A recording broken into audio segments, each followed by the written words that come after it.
é como se fosse uma sequência daquilo que nós pregamos no seminário de liderança, que é o poder da comunhão, o poder da unidade. O tema do nosso seminário foi o poder da unidade da igreja. É um versículo que está lá no Evangelho de João, no capítulo 17, verso 22. É uma oração que Jesus estava fazendo. Jesus aqui, no capítulo 17 do Evangelho de João, ele está fazendo a oração sacerdotal. Ele está orando ao Pai. Ele está clamando ao Pai para nos abençoar. E nesse verso 22 ele diz: eu lhes tenho transmitido a glória que me tens dado. Jesus está falando para o Pai que tem transmitido a nós a glória que o Pai havia dado para ele. É quando nós nascemos de novo, nós somos revestidos de novo da glória de Deus. Lá no jardim do Éden, quando o homem pecou, ele foi destituído da glória, ele perdeu a glória. Então agora ele se viu nu, porque ele perdeu a glória de Deus. Mas Jesus trouxe de volta essa glória, e quando nós cremos com o coração, confessamos com a boca, nós recebemos de novo essa glória. Por isso que eu tenho falado tanto da importância de você estar presente. A sua presença no culto, a sua presença na reunião da célula é muito importante. Por quê? Porque você carrega uma medida da glória de Deus. Você talvez não vê, você talvez não sente, não percebe. Mas os anjos de Deus e os demônios veem isso nitidamente. Porque essa glória é o próprio Espírito Santo que habita em você. Jesus está falando: eu lhes tenho transmitido a glória que me tens dado, para que sejam um como nós o somos. Isso aqui é algo que nós não conseguimos imaginar. O Pai, o Filho e o Espírito Santo foram um. É um Deus que se manifesta em três pessoas. Sendo um Deus, eles têm uma comunhão plena, uma comunhão perfeita. E a oração que Jesus está falando aqui é porque assim como eles são um, nós sejamos um também. Nós somos o corpo de Cristo aqui na terra. Nós somos o exército de Deus aqui na terra. Nós somos uma casa espiritual que está sendo edificada com muitas pedras vivas. Nós somos a lavoura de Deus que estamos aqui para produzir frutos nesse mundo. Os frutos nós somos os filhos do reino que fomos semeados no mundo para produzir frutos, para que frutos venham a ser acrescentados. E nós somos o corpo de Cristo, formado por muitos membros. Cada um de nós temos essa medida de glória para ser composto esse membro, esse corpo de Cristo. E quando Jesus está falando aqui na oração, pedindo ao Pai para que Ele nos abençoasse, para que nós fôssemos um, para que nós andássemos em unidade, para que nós andássemos num só coração, numa só disposição mental, num só parecer, numa só visão. Cada igreja local que faz parte dessa multiforme sabedoria de Deus precisa compreender que nós devemos caminhar no mesmo passo. Jesus é o cabeça desse corpo, e essa visão que nós temos é algo que Deus nos deu. É uma visão que Ele nos concedeu para nos edificar como igreja. O Senhor Jesus disse: eu vou edificar a minha igreja e as portas do inferno não prevalecerão. Então essa oração que Ele está fazendo aqui está relacionado à unidade da igreja, a unidade de cada membro, que é a unidade que Paulo fala lá no finalzinho da segunda carta aos Coríntios. No final da segunda carta de Paulo aos Coríntios, ele faz uma saudação, na verdade uma despedida, aonde ele associa o Pai, o Filho e o Espírito Santo com bênçãos. Então há uma bênção através de cada uma dessas pessoas da Trindade. Há uma bênção concedida através do Pai, há uma bênção concedida através do Filho Jesus e há uma bênção concedida através do Espírito Santo. Nós ministramos no seminário, Paulo diz: a graça do Senhor Jesus Cristo, o amor do Pai e a comunhão do Espírito Santo sejam com todos vós. Diga amém. O que o apóstolo Paulo está falando para a igreja?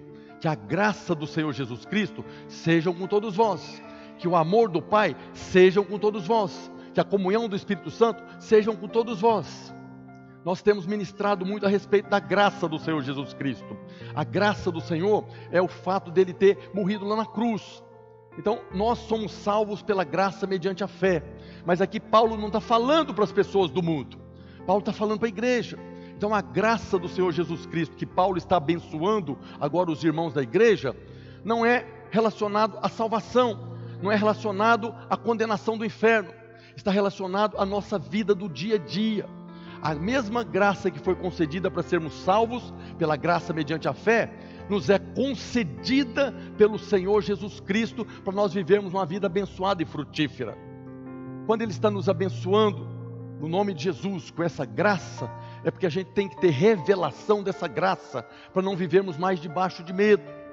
A Bíblia fala que nós não temos recebido o espírito de escravidão para vivermos outra vez atemorizados, mas temos recebido o espírito de adoção, pelo qual podemos clamar: Abba, Pai, papaizinho, com intimidade.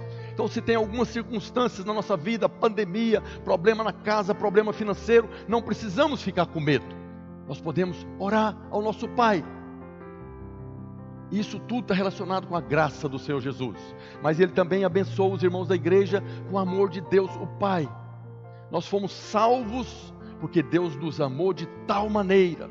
E lá na cruz Deus provou o próprio amor dele para conosco, pelo fato de ter Cristo morrido quando éramos pecadores. Agora Ele está liberando a bênção do amor do Pai sobre a igreja. Não está relacionado também à salvação, está relacionado à nossa vida do dia a dia. O amor do Pai nos é concedido todos os dias. Nós estamos debaixo do amor do Pai. É esse amor que nós recebemos, que é derramado no nosso coração pelo Espírito Santo que nos foi dado. Então há uma provisão de amor infinito e nós podemos viver a vida da igreja todos os dias compartilhando desse amor. O poder da unidade da igreja é quando nós temos a revelação da graça do Senhor Jesus e a revelação do amor do Pai, que você é muito amado, que nós somos muito amados. Não vai faltar provisão de amor para você amar quem está do seu lado, para você amar os irmãos, para que possamos andar em unidade. Quando nós temos a revelação da graça que me foi concedida e continua sendo concedida, e do quanto eu sou amado pelo Pai, então eu não vou ter problema de amar os irmãos, mesmo os irmãos mais difíceis de serem amados. Nós vamos orar, vamos interceder, vamos clamar para que Deus possa abençoar. Então Paulo liberou uma bênção no nome de Jesus, a graça. Liberou uma bênção no nome do Pai, o amor. E liberou outra bênção no nome do Espírito Santo, que é a comunhão do Espírito Santo, sejam com todos vós. Hermeneuticamente, interpretando o texto, nós compreendemos que, como ele está usando as três pessoas da Trindade, e liberando uma bênção através de cada uma, essas bênçãos têm a mesma importância. A comunhão do Espírito Santo, sejam com todos vós, é tão importante quanto a graça do Senhor Jesus, é tão importante quanto a revelação do amor do Pai. Por isso que Jesus está orando agora, para que nós pudéssemos experimentar da mesma comunhão que a Trindade tem, que o Pai, o Filho e o Espírito Santo têm. Nós sabemos que a oração tem poder, quanto mais a oração de Jesus, que nós podemos agora ter na nossa vida cristã, essa comunhão. Eu quero falar a respeito do poder da comunhão, essa comunhão que já nos foi concedida, que o Espírito Santo está operando através de cada um de nós, para criarmos laços de família. Nós somos a família de Deus, é a família de muitos filhos semelhantes a Jesus, para vivermos como família mesmo, para que não haja divisão, para que não haja intrigas, para que não haja fofoca, para que não haja maledicências no meio da igreja. Através da comunhão do Espírito Santo, todos nós vamos desfrutar da graça do Senhor Jesus e do amor do Pai. Diga glória a Deus. Então nós temos uma visão que Deus nos deu. Nós somos uma igreja em célula. Nós temos essa visão que Deus tem nos abençoado. Há 20 anos nós começamos esse ministério com essa visão. E através dessa visão nós temos cumprido o nosso chamado. O chamado de Deus, o chamado para todos os irmãos. No final do Evangelho de Mateus, capítulo 28, verso 19 e 20, Jesus libera aqui o ide, a grande comissão. Ele diz: ide, portanto, fazei discípulos de todas as nações, batizando-os em nome do Pai, do Filho e do Espírito Santo, e ensinando-os a guardar todas as coisas que vos tenho ordenado. O Senhor Jesus nos chamou para fazer discípulo. O Senhor Jesus não nos chamou, não nos comissionou para fazer crente, para encher prédio de igreja, para encher reuniões de célula. Ele nos chamou para fazer discípulos. Discípulos como Ele fez. Ele fez ali os 12 apóstolos, depois um pisou na bola, colocou outro no lugar, e vem sendo feito discípulos nesses 2000 anos de igreja. Nesses 2000 anos de igreja, é discípulo fazendo discípulo, e nós estamos vivendo o tempo da nossa oportunidade de fazermos discípulos. E essa visão que o Senhor nos deu, tem nos abençoado. Nesses 20 e poucos anos, nós alcançamos mais de 30 países. A Igreja Videira, que começou com 70 pessoas em Goiânia, hoje já está em mais de 30 países. mais de 300 mil membros, mais de 1000 congregações. Tudo isso por causa dessa visão que Ele nos deu. E se nós estivermos em unidade dessa visão, crendo, assim como nós já temos o testemunho do operar de Deus, nós vamos conquistar a nossa geração para Cristo, amém? Que faz parte da nossa visão. A nossa visão, o nosso encargo, que eu tenho compartilhado, é edificar uma igreja de vencedores, onde cada membro é um sacerdote, conforme as Escrituras, e cada caso uma extensão da igreja, conforme as Escrituras, para que nós possamos conquistar nossa geração para Cristo, através das células que se multiplicam, fazendo discípulos de todas as nações, batizando em nome do Pai, do Filho e do Espírito Santo, e depois ensinando. Então essa visão tem nos dado a oportunidade de fazermos discípulos. Eu sou fruto dessa visão. Em 15 anos que eu me tornei membro da igreja, eu tive um encontro com Deus, assim como os irmãos tiveram nesse encontro com Deus agora, 2 semanas atrás, eu tive um encontro com Deus, no final de semana, 11, 12 e 13 de junho de 2005. Naquele final de semana, eu nasci de novo. Naquele final de semana, cumpriu a primeira parte do fazer discípulo, batizando em nome do Pai, do Filho e do Espírito Santo. Quando Jesus fala fazer discípulos batizando, todos aqueles que nascem de novo, nós nos batizamos. Então é quando nasceu, foi concebido um novo discípulo. E a partir daquele encontro, eu comecei agora a ser instruído pelos irmãos. Eu passei a fazer parte de uma célula. E aqueles irmãos me instruíram o caminho que nós temos preparado. Converti em junho. Quando foi no mês de agosto, eu me matriculei no curso de maturidade no Espírito e no curso de treinamento de líderes. Eu fiz os 2 cursos juntos. Eu não me converti jovens como muitos estão aqui. Eu já converti com 42 anos, o tempo é curto, tem que acelerar o processo. Mas bem-aventurado é o jovem que acelera o processo e você vai ter maturidade muito mais cedo do que eu tive. Eu fiz agora no 2º semestre o cursão e o CTL. No mês de outubro, 4 meses depois que eu tive um encontro com Deus, eu comecei a liderar a minha primeira célula. Difícil, algo muito difícil. Eu estava ali à frente de um grupo de irmãos.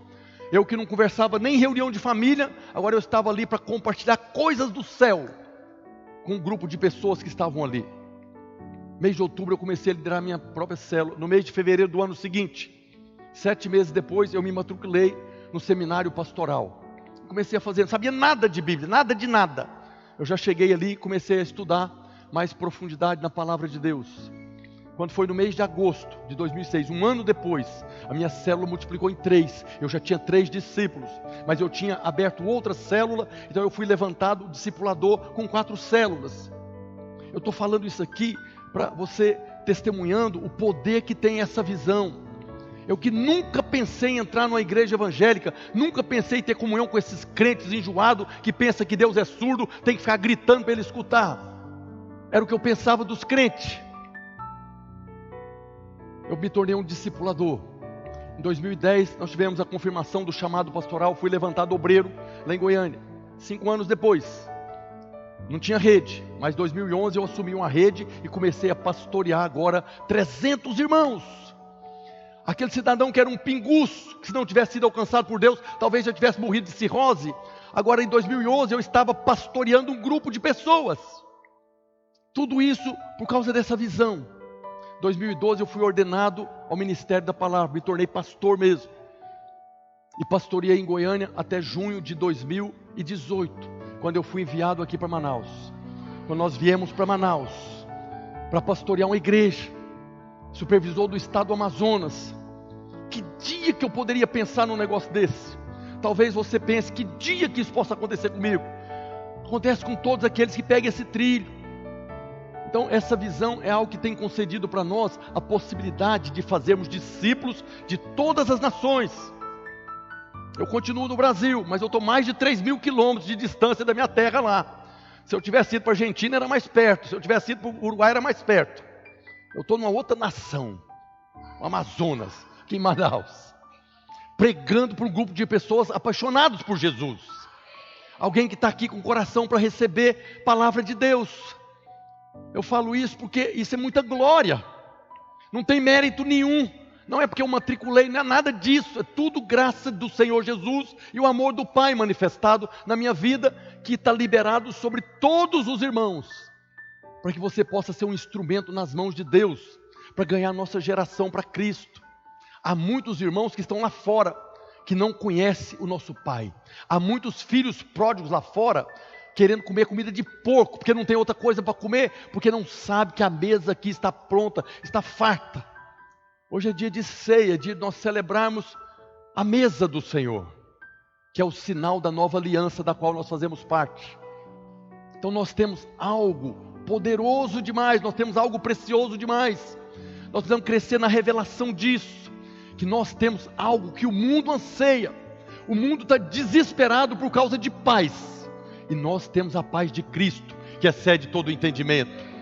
Por que as pessoas não estão aqui, pastor? Porque o diabo, o Deus deste século, está cegando o entendimento delas, para que não lhes resplandeça a luz do Evangelho da glória de Cristo, que já resplandeceu na nossa vida. A glória de Cristo fez resplandecer o Evangelho dele, que é o Evangelho da graça, que nós compartilhamos aqui a cada semana. A cada semana, quando nós compartilhamos a palavra de Cristo, ela tem o poder de gerar fé no seu coração, para que você possa desfrutar agora daquilo que Ele já nos concedeu. A fé vem pela pregação, e a pregação pela palavra de Cristo. Quando você está ouvindo a pregação da palavra de Cristo, Deus está operando, gerando fé no seu coração, para que você possa se apropriar daquilo que Deus está te concedendo. Nós não fomos colocados nesse mundo aqui apenas para prosperar financeiramente, para ter uma casa abençoada, para ter um carro abençoado, para ter um casamento abençoado. Tudo isso já nos foi dado, nós temos por herança.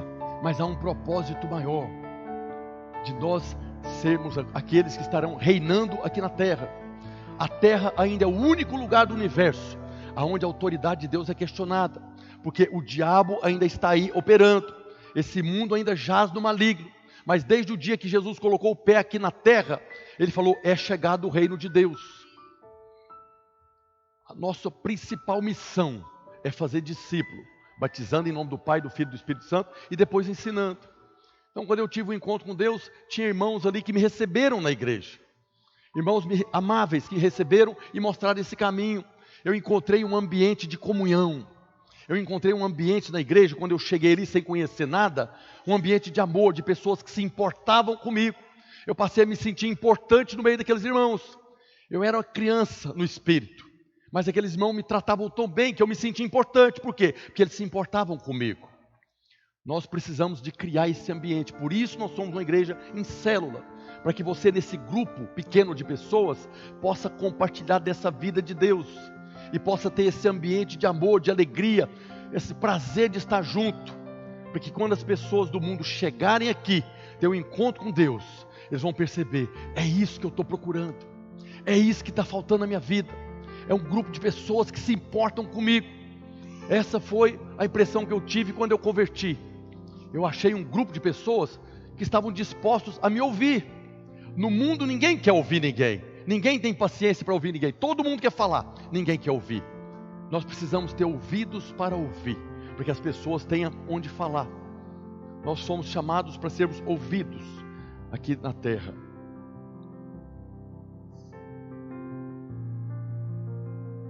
Nós temos nas nossas mãos tudo o que precisamos para conquistar a nossa geração para Cristo, para fazer discípulos, para ensinar.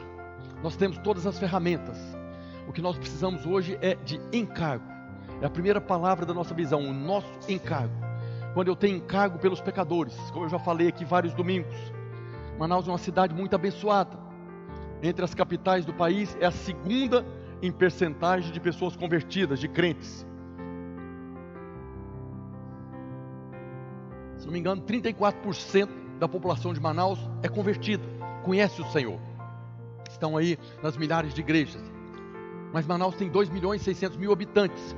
Ainda tem mais de 1.700.000 pessoas na nossa cidade que, se morrer, vai para o inferno. Estão debaixo de condenação, estão vivendo no império das trevas. Nós fazemos parte, dentro da mesma cidade, do reino da maravilhosa luz. Nós estamos aqui hoje, dentro dessa cidade, fazendo parte do reino da maravilhosa luz. Mas tem mais de 1.700.000 pessoas que estão dentro da mesma cidade que nós moramos, sendo no império das trevas.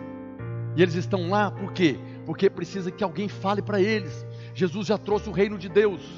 Qual que era a pregação de Jesus quando ele saiu ali do batismo de João Batista? A mesma de João: arrependei-vos, porque é chegado o reino de Deus. João Batista anunciava: arrependei-vos que é chegado o reino de Deus. Arrepender do quê? De estar vivendo no império das trevas. Arrepender é mudar a mente, metanoia. Muda sua mente, porque já chegou o reino de Deus.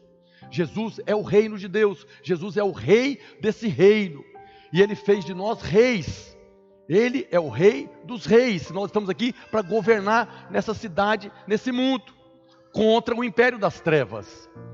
Nós somos a boca de Deus hoje, para falar para as pessoas do mundo: arrependei-vos, muda de mente, porque o reino de Deus já chegou. Eu faço parte de um reino, eu não estou mais debaixo de um governo, de um imperador maligno. Nós já fomos transportados do império das trevas para o reino da maravilhosa luz. Nós somos o corpo de Cristo aqui hoje, anunciando a salvação.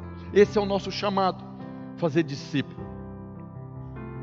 Agora, por incrível que pareça, no Novo Testamento se fala muito mais de unidade, de comunhão, do que de evangelismo. É através do evangelismo que nós anunciamos o evangelho para as pessoas, para que eles possam converter. Mas o Novo Testamento fala muito mais da unidade da igreja, da comunhão da igreja, do que do evangelismo. Porque o evangelismo é uma consequência da comunhão, da unidade. Quando você, até as pessoas do mundo é assim. As pessoas do mundo ali encontram ali uma tribo, onde ele tem alegria, onde ele faz o que ele quer, onde ele tem prazer de estar no meio. Ele vai anunciar para todos os outros amigos: eu achei uma galera legal, vamos lá. Por isso nós precisamos desse ambiente de comunhão, que quando nós estamos num lugar que nós somos felizes, nós recebemos algo, sempre uma palavra de motivação, uma palavra de Deus. Quando você está num ambiente de amor, de alegria, com pessoas que se importam com você, você vai anunciar para todo mundo: rapaz, você precisa conhecer a minha célula, você precisa fazer uma visita lá, você não está entendendo, tem algo lá que não existe em outro lugar. Nós precisamos criar esse ambiente, primeiro para nós, para que eu possa viver essa vida abençoada no meio dos irmãos. É um ambiente de comunhão. Essa comunhão que eu estou falando é a comunhão do Espírito Santo que Paulo fala. Não é apenas a reunião dos crentes, não é apenas a reunião dos irmãos, mas é a reunião dos irmãos pelo Espírito Santo, pelo poder de Deus. Normalmente as pessoas decidem ficar numa igreja pela maneira que ela é recebida. Eu fui muito bem recebido. E pelo ambiente que ela encontra. Então sempre tem visitantes da célula, visitantes do prédio, e aquilo que as pessoas chegam aqui e percebem vai determinar se eles vão ficar ou se eles vão embora. Todos nós precisamos de um ambiente de amor, de alegria, de paz, onde nós somos edificados, onde nós somos abençoados. E as pessoas que estão chegando da mesma maneira também precisam disso. Ninguém consegue ficar numa igreja ou em qualquer ambiente de discórdia, de divisão, de briga, aonde só tem contendas entre as pessoas, onde não há relacionamentos saudáveis. Não existe cristianismo sem relacionamentos. Igreja é relacionamento. Igreja é pelo menos 2 ou 3 reunidos no nome do Senhor. Não existe igreja sozinho.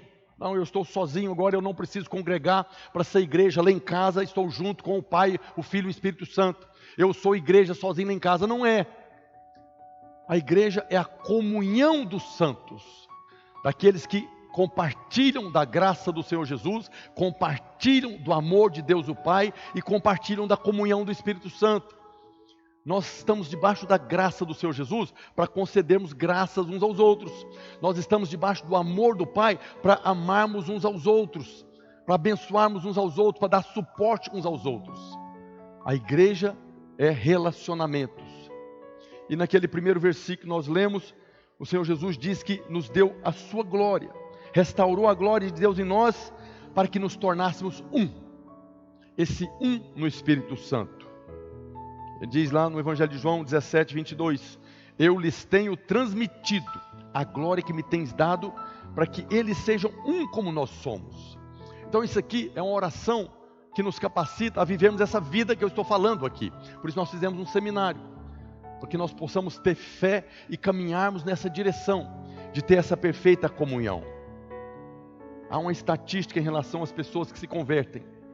Quase 80% das pessoas que se convertem, que têm um encontro com Deus, elas são influenciadas, elas são inspiradas por amigos próximos ou parentes.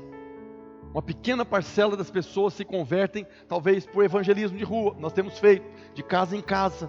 Nós não somos parentes, não somos amigos, mas estamos ali anunciando o evangelho. Isso tem poder. Mas a grande maioria das pessoas que se convertem, que vêm para a igreja, eles vêm por causa da influência de pessoas que fazem parte da igreja, que estão desfrutando da vida de Deus nesse ambiente de comunhão. As pessoas que estão desfrutando de um ambiente de comunhão, de alegria, de paz, de amor, aonde eu estou agora vivendo num ambiente que as pessoas se importam comigo, que eu me importo com elas, então eu agora vou ter liberdade de convidar pessoas para vir, para conhecer esse ambiente maravilhoso que nós temos aqui, que foi abençoado pelo próprio Senhor Jesus quando Ele orou ao Pai. Então são pessoas que convidam parentes, amigos, para ir para a reunião da célula, para participar do culto, para ir para o encontro com Deus. São ferramentas que Deus nos deu para nós ganharmos a nossa geração para Cristo. E tudo isso eu falo aqui porque o nosso encargo é edificar uma igreja de vencedores. Vencedores são aqueles que fazem a vontade do Pai. Vencedores são aqueles que fazem com que essa graça do Senhor Jesus não se torne vã na sua vida. Se você abrir a sua boca para falar da graça do Senhor Jesus, do amor do Pai e desse ambiente de comunhão, você está sendo um canal de Deus e a graça que te foi concedida não se torna vã, vai produzir fruto. E porque está sendo produzido o fruto, ainda vai ter um galardão, a recompensa que o Senhor está preparando para cada um de nós. Então nós, como igreja, precisamos cultivar relacionamentos saudáveis para que nós sejamos um, como o Senhor Jesus orou. Para que quando as pessoas chegarem aqui, eles possam perceber que aqui é diferente do mundo. Aqui é diferente de onde eles estão vivendo. Igrejas perdem membros. Por que as igrejas normalmente perdem membros? Porque falta esses relacionamentos saudáveis. Falta relacionamentos saudáveis ou não tem relacionamento nenhum. Pessoas saem da igreja por causa desse problema, mas nem estou falando por isso. Mas a grande maioria das pessoas que saem da igreja não sai por causa de problemas, porque mudou de endereço, ou porque tem um chamado, como nós viemos de Goiânia para cá. A maioria das pessoas que saem da igreja sai por causa de problemas de relacionamento, porque são milímetros, porque não existe esse ambiente de amor para suportar um ao outro, para ser aquele amparo, aquele suporte na limitação dos irmãos. Contei aqui algum tempo atrás o testemunho de um irmão, um testemunho na verdade, né? Era um senhor já que era membro de uma igreja mais de 20 anos. Mais de 20 anos envolvido na vida da igreja, todo culto, participando ali dos eventos da igreja. E de repente ele adoeceu. E passou 3 meses sem ir no culto. Ninguém ligou para ele. Ninguém procurou. Ninguém ligou para saber se morreu, se está vivo, se está doente. Ninguém. Depois de 20 anos vivendo a vida da igreja, ele tem um problema e ninguém se importa com ele. Nós somos esse povo que precisamos nos importar uns com os outros. A vida da célula, você tem condição de avaliar. O irmão todo domingo está aqui, mas tem um domingo que o irmão não está aqui. Eu não sei, mas você sabe. Ele falou que vinha, não veio. Alguém precisa ligar para ele. O que aconteceu? Por que você não veio? Está precisando de alguma coisa? Aí nós estamos agora amando uns aos outros, suportando uns aos outros, abençoando uns aos outros, vivendo essa vida de comunhão no Espírito Santo. Paulo fala na carta aos Efésios, ministramos muito nesse final de semana, Efésios capítulo 4, a partir do verso 1. Rogo-vos, pois eu, o prisioneiro no Senhor, que andeis de modo digno da vocação a que foste chamado. Paulo falando, inspirado pelo Espírito Santo, ele fala que nós fomos vocacionados, nós fomos chamados para viver de uma determinada maneira.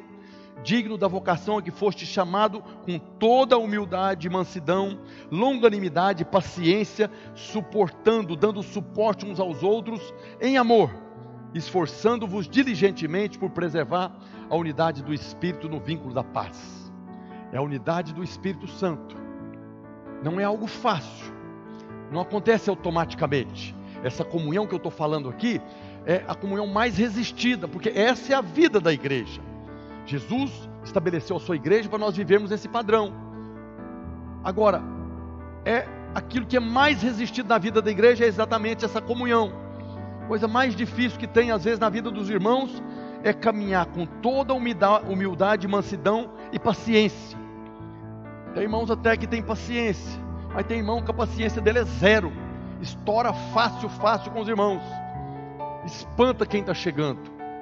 Mas Paulo fala que nós precisamos nos esforçar diligentemente, com cuidado, observando todas as coisas, porque o diabo sempre vai usar a ofensa para trazer a divisão. O diabo sempre vai criar uma intriga, uma comparação, uma palavra torta, usar a boca de pessoas para colocar uma semente de discórdia no coração. Essa comunhão, o Senhor Jesus intercedeu para que nós tivéssemos. Se é necessário o próprio Cristo interceder para que a gente tivesse essa comunhão. E agora o Espírito Santo está falando através de Paulo que nós precisamos nos esforçar. Então é algo que é muito resistido. Eu preciso saber que o inimigo sempre vai trazer a discórdia para dividir. Aonde há divisão, não há crescimento. A igreja paralisa. Aonde há mágoa, ressentimento no coração, a igreja está paralisada. Porque não é o Espírito de Cristo, como nós ministramos semana passada. Nós vamos viver nesse ambiente de comunhão pelo Espírito de Cristo. Nós vamos viver nesse ambiente de amor, alegria, paz pelo Espírito de Cristo, com toda a humildade de Cristo, mansidão. Jesus é humilde de espírito, manso. E nós somos chamados para viver, porque essa é a nossa vocação.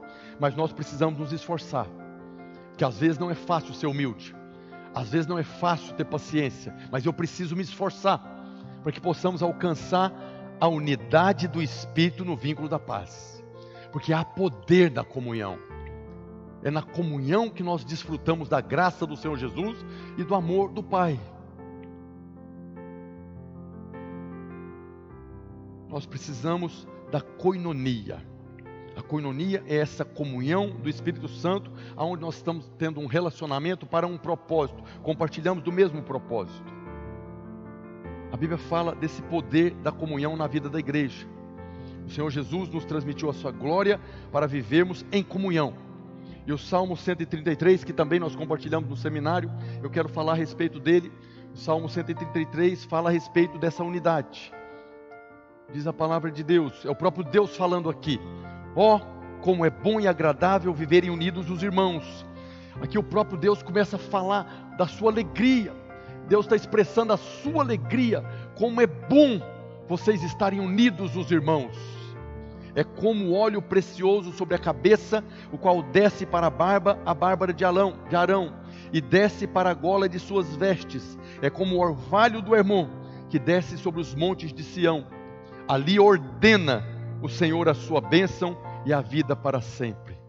Esse é um salmo que fala dessa comunhão, que mostra essa alegria do Senhor, de viver unidos os irmãos. Mas não é viver unidos os irmãos apenas, é viver unidos os irmãos nele, na presença dele, na comunhão do Espírito Santo. É como se o Senhor dissesse: como é bom e agradável viverem unidos os irmãos comigo. É aquele pai de família que chega no domingo, todos os filhos estão reunidos ali, alegres, felizes, compartilhando das vitórias que tiveram durante a semana. Da mesma maneira que traz tristeza para um pai quando os filhos nem vêm para a comunhão, porque está brigado, um está brigado com o outro, quando chega ali com a cara amarrada, aquele ambiente pesado, não tem alegria. Mas quando é um ambiente de amor entre os irmãos, então aquele pai agora se alegra, porque estão reunidos na presença dele. É isso que Deus está falando aqui. Ele está expressando a sua alegria quando nós vivemos nesse ambiente de comunhão, na presença dele. Nós somos um corpo, e o corpo não é apenas um membro isolado, mas muitos membros formando esse corpo. No livro de Sofonias, é um livro que está lá nos profetas menores do Velho Testamento, no capítulo 3, verso 17, Deus também fala dessa alegria. Sofonias 3,17 diz: o Senhor teu Deus está no meio de ti, poderoso para salvar-te. Ele se deleitará em ti com alegria, renovar-te-á no seu amor, regozijar-se-á em ti com júbilo. Mais uma vez Deus está falando da alegria de estar no nosso meio, nesse ambiente de comunhão. É algo muito importante que a gente tenha a revelação de que essa comunhão já nos foi dada. Não somos nós que vamos fazer, nós vamos agora, pelo poder do Espírito Santo, viver essa comunhão. Um corpo que tem muitos membros, vinculados por juntas fortes. É a comunhão que nós precisamos. Não tem nada mais terrível na vida da igreja do que a divisão. E a divisão não é apenas uma questão de um grupo de irmãos ir embora, não. De repente estamos todos reunidos aqui, mas não há comunhão. Você pode pegar aí um monte de material de construção que dá para construir uma casa. Aquele monte de material de construção não é uma casa, não tem jeito de morar ali. Precisa ser edificado. A mesma coisa, a igreja não é um monte de crente reunido no mesmo lugar, mas é um monte de crentes reunidos em comunhão. Essa comunhão do Espírito Santo, com toda humildade, mansidão, paciência, dando suporte uns aos outros em amor, esforçando diligentemente por preservar a unidade do Espírito no vínculo da paz. É isso que traz a identidade. A nossa identidade como igreja está na união, nessa unidade. Quando nós estamos unidos em comunhão, então nós podemos expressar uns aos outros a graça do Senhor Jesus e o amor de Deus o Pai.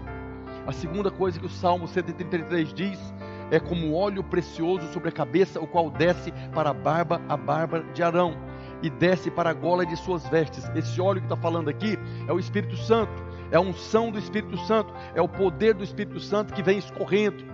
O nosso Arão que fala aqui, Arão era o sumo sacerdote, lá do Velho Testamento. O nosso sumo sacerdote é Cristo, Jesus é o nosso sumo sacerdote. E aqui está falando que há um óleo que está escorrendo da cabeça dele para a barba e vai para a gola das suas vestes. A gola das vestes está no corpo, não está na cabeça mais. Jesus é o cabeça da igreja. Esse óleo que escorre dele e alcança as vestes está nos alcançando.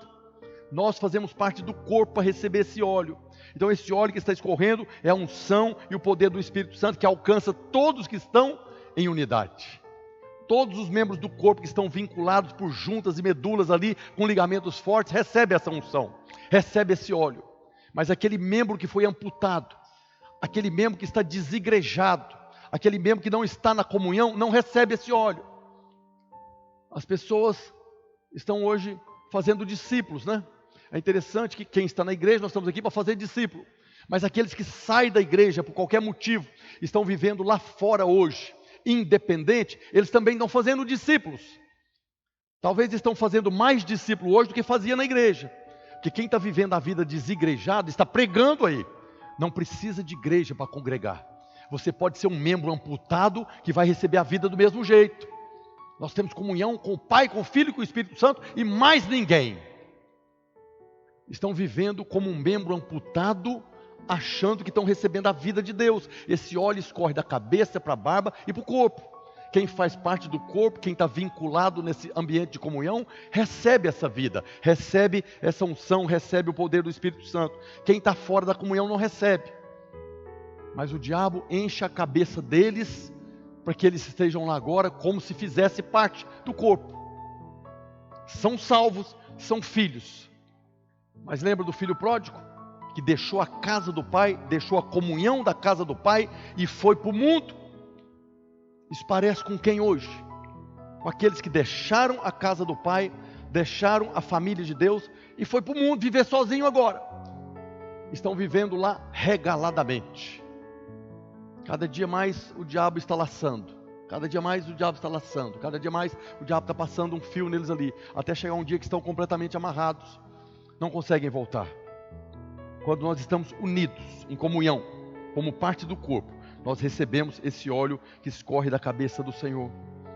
E essa comunhão ela é restauradora, ela tem o poder de curar.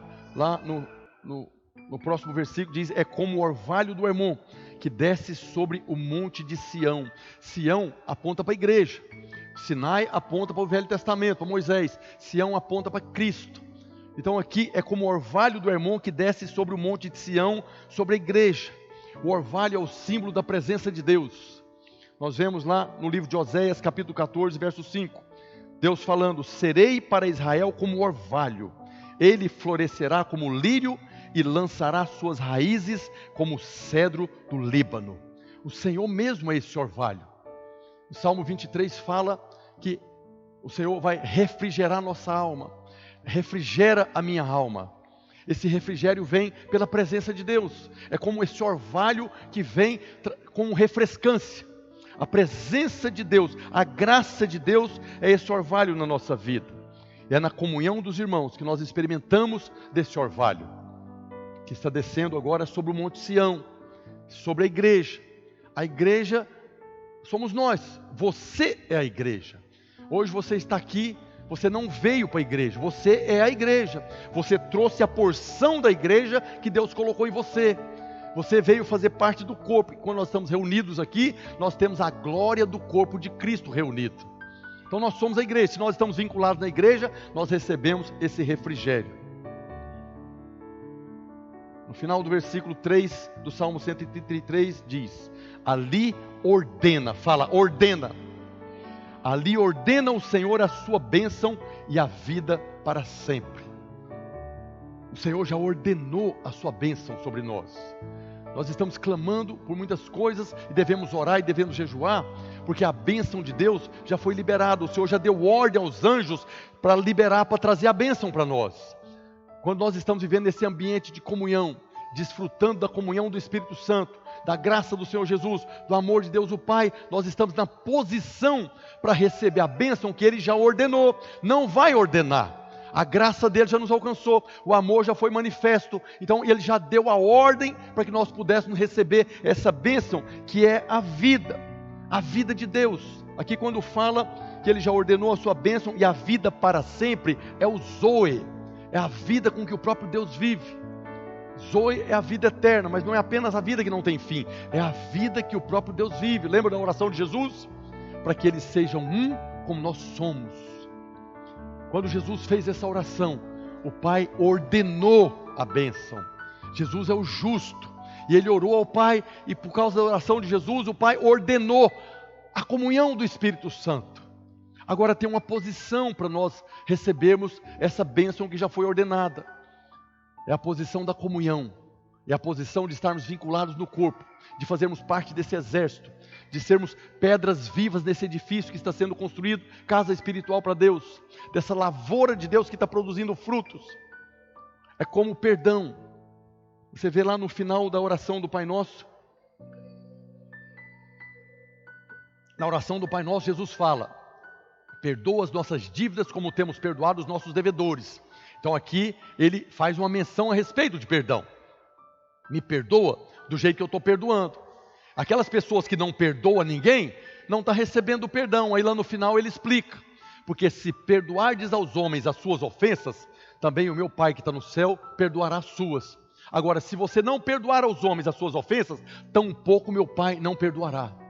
Não é que não perdoa, o perdão já foi liberado na cruz. Lá na cruz Jesus falou: Pai, perdoa eles, porque não sabem o que estão fazendo.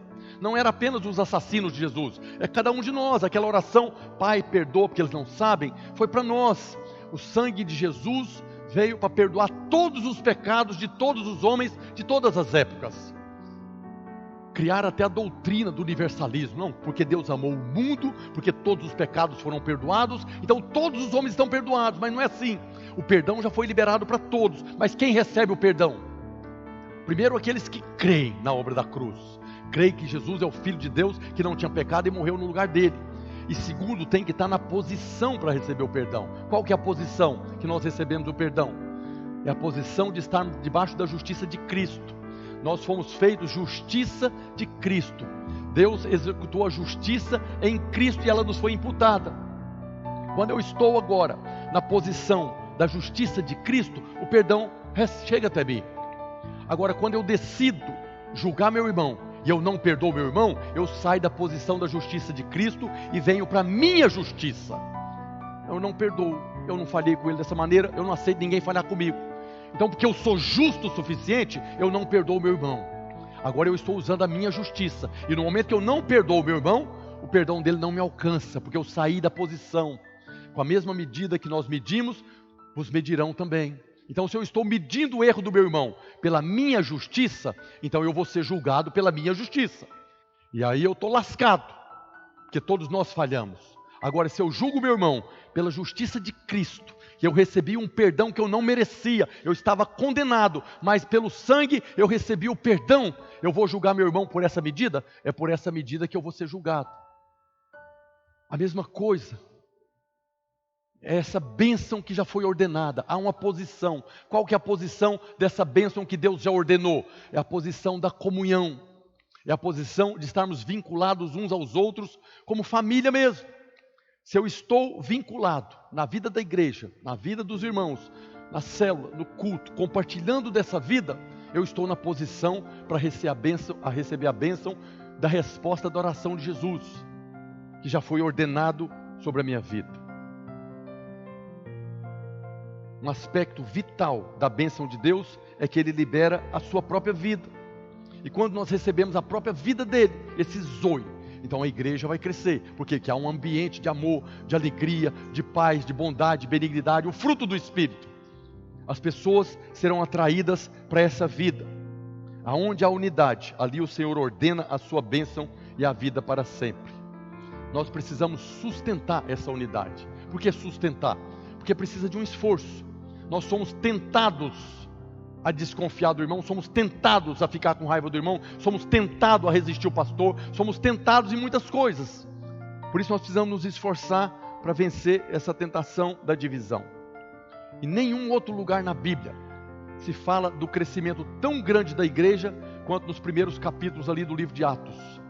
Os primeiros 15 capítulos do livro de Atos é que fala do maior número de conversão. Na primeira pregação, quase 5.000. Na segunda pregação, quase 3.000. Então era assim, aumentava muito o número dos discípulos. Mas também em nenhum lugar da Bíblia se fala de comunhão como eles tinham ali. Eles viviam na comunhão, partindo o pão de casa em casa, todos os dias, anunciando e pregando Cristo. Quanto maior o nível da comunhão, maior o nível da multiplicação dos discípulos. Nós precisamos dessa revelação. A unidade, a comunhão é o segredo do crescimento. Não precisamos de estratégias mirabolantes. O que nós precisamos é apenas da revelação do nosso chamado e de que esse chamado se cumprirá pela maneira que nós vivemos. Se vivemos desfrutando da alegria, essa alegria vai contagiar outras pessoas. Queria convidar já os irmãos do louvor aqui. Nós vamos encerrar proclamando essa unidade na vida da igreja. A palavra-chave da nossa visão é encargo. Eu preciso ter encargo com a vida dos irmãos. Eu não preciso de cargo, eu não preciso de função. Eu preciso de ter encargo com a vida dos irmãos da célula. Eu preciso estar atento com os irmãos da minha célula, que é um grupo pequeno. Nós não temos como ter comunhão com a multidão. Ninguém tem comunhão sozinho, precisa de 2 pessoas. Mas não há como ter comunhão com muitas pessoas.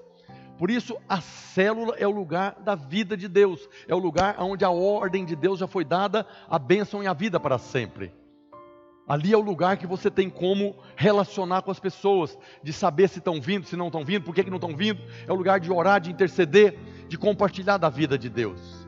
Queria convidar você a ficar de pé nessa hora. Nós devemos nos posicionar hoje para romper com o isolamento, para vivermos uma vida compartilhada. Koinonia é vivermos uma vida compartilhada. Hoje é dia de ceia. Tudo que nós temos da parte de Deus, nós temos por causa do corpo que foi partido e do sangue que foi derramado. Diga glória a Deus.